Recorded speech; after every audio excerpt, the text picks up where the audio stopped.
Welcome back to War Thunder Weekly News. This week we got a trailer for the upcoming patch and possibly maybe even dev server stream tomorrow. Maybe, we'll find out. So be sure to hit that subscribe button. Now let's figure out all these new things that were spotted in the trailer. Now I'm going to point out the new things. The Roycott modifications for anti-air purposes, as well as the South African Centurion, the Oliphant, were spotted in the trailer. However, those aren't necessarily new. I already talked about those. We already know they are coming. So let's get to the new ones, starting with the aircraft, because there's been a lot of speculation about variable wing aircraft, and it seems that those speculations are coming true, as people are saying that they saw the Su-17 in the trailer. And right after this blurred out Su-17 was the wing of an aircraft moving position, or the shadow of it at least. My assumption is this is just the Su-17. However, people have thought perhaps it's another aircraft, but what other aircraft could it be that has comparable flight characteristics to what we currently have in game, but variable wings? You'd assume if we're gonna get the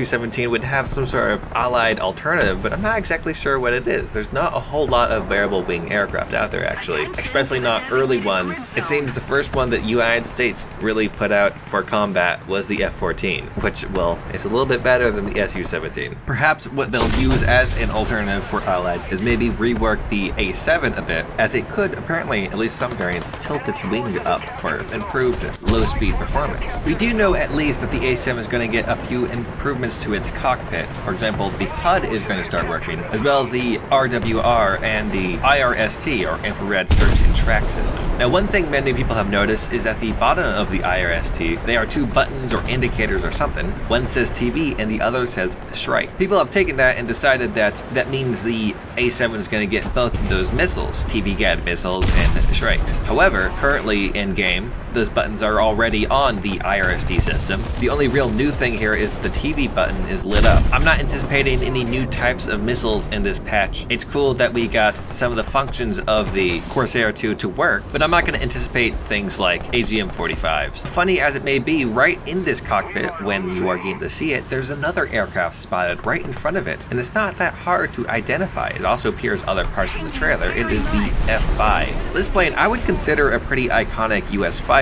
However, it's more known so as an export aircraft, and most of the countries in game actually never made use of it. The only ones that did were against the United States and China, well, Taiwan. You can actually tell what nation this F-5 comes from. Thanks to the stripes on the end of the tail, you can clearly tell that it is a Taiwanese F-5. And from a few quotes on the forums, it seems that it is only going to be a Chinese F-5. The precise variant is assumed to be an F-5A, which apparently the United States actually didn't make a whole lot of use out of. From the wording that Sim is putting out there, it kind of sounds like they do have plans for a US F-5 eventually, just not this patch. Maybe it will be this patch, but I have a good feeling that it's just not this patch. Now the other question is, what kind of ordnance is this jet going to have? There's been a lot of speculation. The most obvious one is probably going to have two AIM-9Js, bombs and rocket pods. There was one scene where some people had spotted some long white things on the bottom of the jet. There was a lot of speculation of what those were. Were they AGMs of some sort? Perhaps a new, more advanced AGM-65 or something like that? Well, what I can say pretty certainly is that's most likely just the pylon that was carrying the bombs that had dropped a little bit prior. Honestly, I'm doubting it very much that guys are just going to push it at all with new types of ammunition,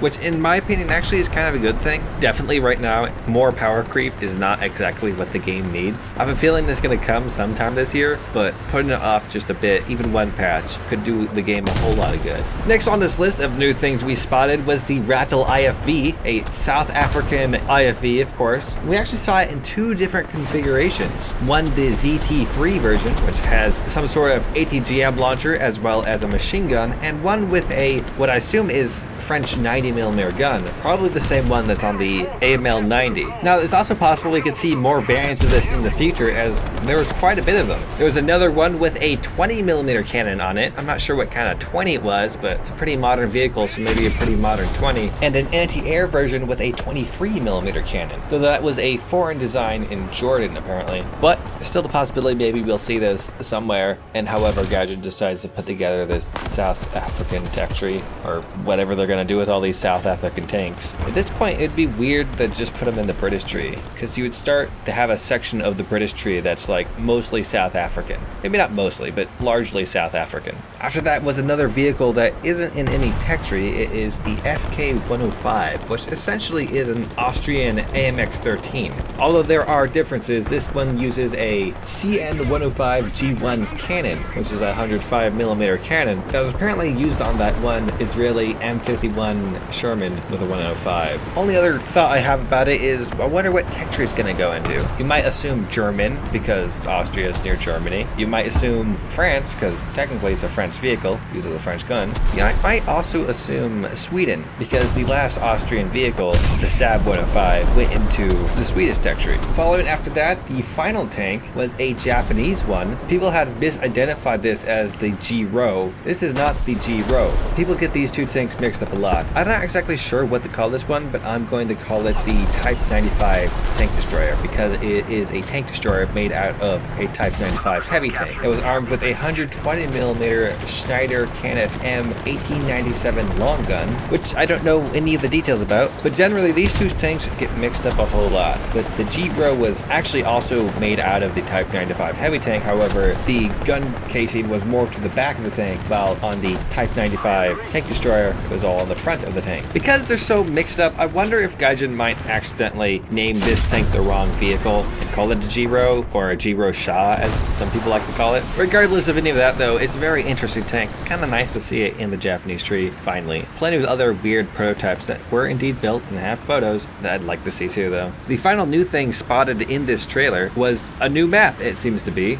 Some sort of deserted Soviet city, most likely either is Pripyat or at least modeled after Pripyat. Beyond that observation, I can't say much else about it besides it has a gloomy atmosphere. Looks kind of nice. I just really hope that it's not a trash map, but this is War Thunder we're talking about. And that's just about everything new from the patch. Of course, I said that there are the vehicles that we have seen prior, like the Roykot Spags and the Oliphant. The only other detail that we've learned from this patch is the name of the patch itself, the Ixwa Strike, which I'm pretty sure that's how you pronounce it, and I think it is a spear used by the Zulu, which makes you think a little bit. If they're giving the namesake of the patch to a South African weapon, I wonder if really it is just going to be, oh, here's a few South African vehicles in the British tree, or is it going to take more of a front seat? Another funny thought that I had is apparently February is Black History Month here in the United States, maybe elsewhere. When I was a kid, it was always January, but I guess they changed it. Anyways, I wonder if they're going to try to force the patch out in this month so they can be like, hey, look, South African vehicles released during Black History Month. We're topical. We're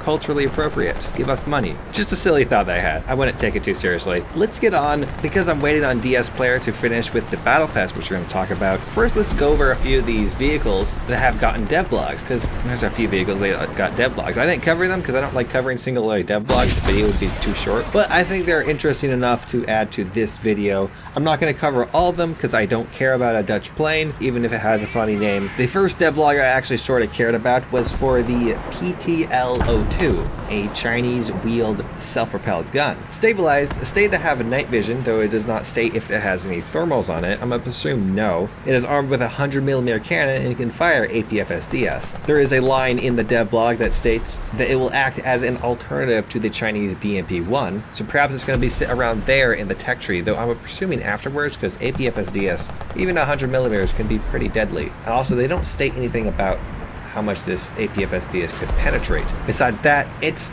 apparently not actually that quick, pretty tall, and well, of course, light armored. Regardless though, I'm pretty sure it'll be a pretty fun tank to take out, maybe not on off-roads. And really the only other one I care to talk about is for the M3A3 Bradley, which is a late 90s Bradley armed with essentially the same equipment, except for it fires better ammunitions. For tow missiles, it can fire now tow 2As and tow 2Bs. The A, I believe, is a tandem warhead, and the B is a top attack ATGM. But the real interesting part comes in with what the cannon can shoot. While I'm sure the cannon is the same cannon on the currently existing Bradley, it was able to fire M919, which is a APFSDS shell that, according to some people's calculations, could penetrate 170mm at 0 meters. If that does happen to be the case, it'll probably end up around 9.7 or somewhere around there, like the Swedish IFV with top attack ATGMs and high penetrating APFSDS. Beyond that, it'll probably have Gen 2 thermals for the gunner, commander, and driver, as well as a pretty good power to weight ratio for scooting around the battlefield. And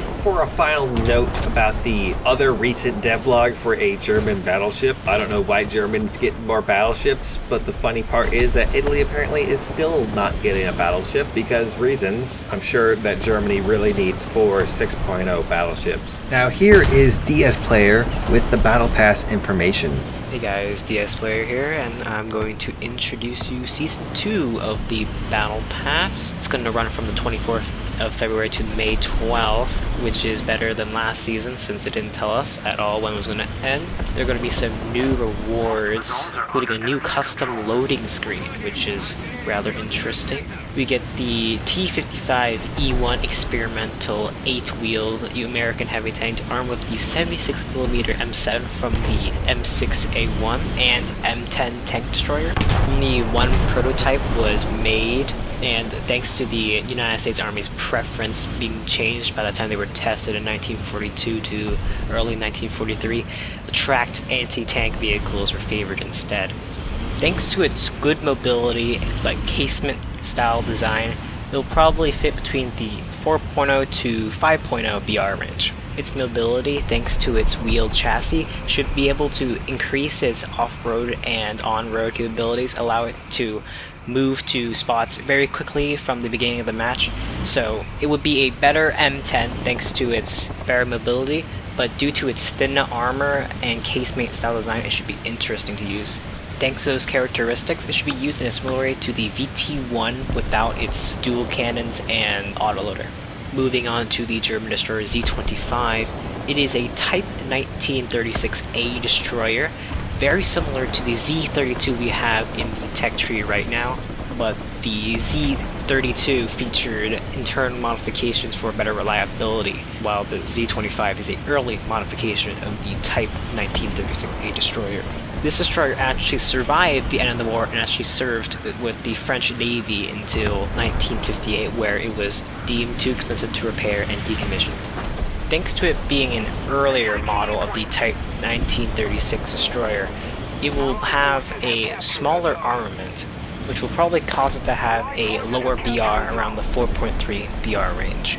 Thanks to its similarity to the Z32 that we have in-game already, it should be used in a similar way, but with the exception of the main guns, thanks to its smaller offensive armament. Next up is the Polikarpov ITP M1.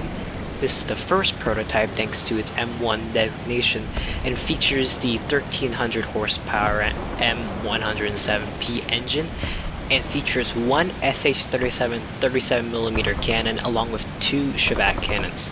Thanks to its heavy armament, it will probably sit between a 3.7 to a 4.3 BR range.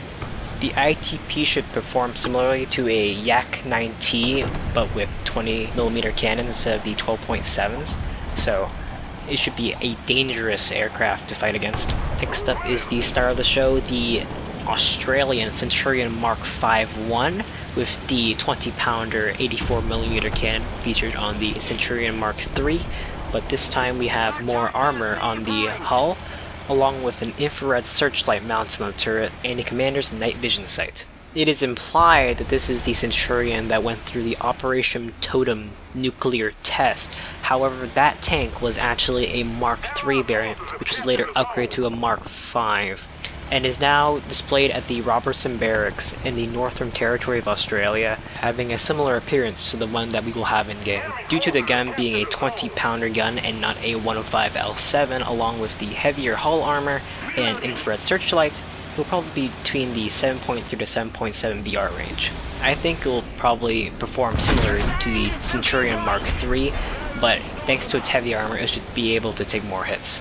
And that's just about everything that has happened this week so far. People are anticipating a dev stream tomorrow, probably when this video goes up, God knows. So we'll have to wait and see. Now before I end this video, first I'd like to thank my patrons, YouTube members, and Twitch subs. Thank you a whole lot, guys. If you have any comments, questions, or concerns, you can down below in the comments or on my Discord. If you've liked the video, be sure to hit the like button. If you didn't like the video, don't hit the like button. If you want to see more, hit the subscribe button. I make War Thunder weekly news videos every Friday. I make random videos throughout the week, and I like to stream on Saturdays. So be sure to hit the bell icon to be notified anytime I upload anything at all. Thank you very much for watching, and I hope you have a fantastic day. And in terms of bonus news, not such a bonus situation, the Iron Armenian has found himself in with 2 strikes on his YouTube channel for videos that had been uploaded 6 years ago. But it gets even stranger than that. Maybe not stranger, because you probably know how YouTube operates. One of the videos was unlisted. It was simply a German song he uploaded to see if it was going to get copyright strike. And the other video was titled "Remove Fascism." Apparently that is hate speech. The most likely scenario that had happened is because German is the evil language, there were German songs in his videos, therefore his videos were hate speech, because German, you know, is hate speech itself. So I guess, hey, good luck to you, Iron Armenian. Maybe try out Twitch or something. Hey, Hololive is accepting applications. Maybe you could just scoot this whole War Thunder thing under the rug and be an anime girl.